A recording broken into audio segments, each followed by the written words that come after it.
Повод за денешната пресконференција е немањето слух од владеачката структура по однос на барањето на советничката група на Социјалдемократскиот сојуз Крива Паланка за одржување на посебна седница со единствена точка на дневен ред за разгледување на алармантната состојба во здравствениот дом Крива Паланка.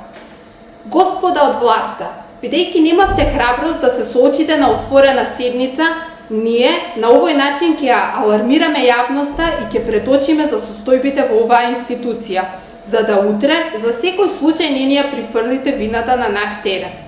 Во оваа прилика ќе ве повикаме јавно да ни одговорите нам и на граѓаните.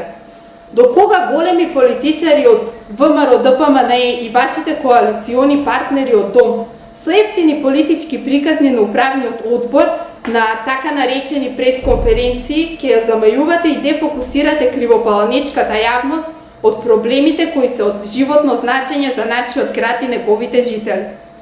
До кога ќе го криете криминалот кој што се одвиваше и секојдневно се уште се одвива во оваа здравствена установа?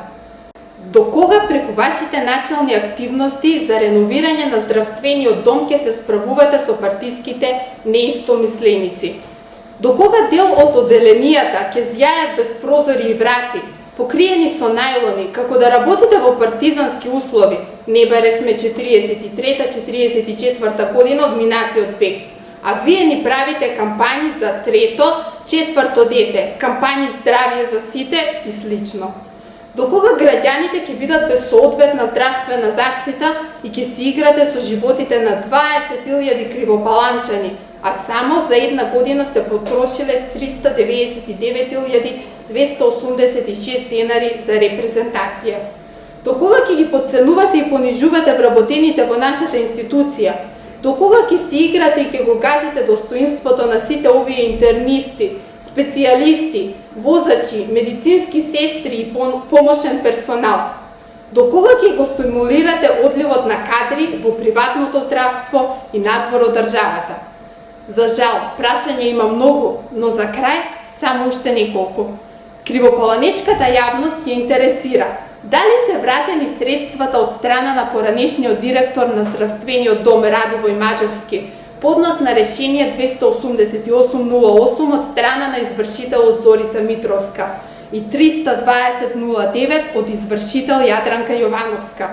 Или пак можеби уште колку рати од личниот кредит во висина од 49.672 денари по рата треба да се платат од буџетот на болницата и од средствата на граѓаните, а за подмирување на горе споменатата личност.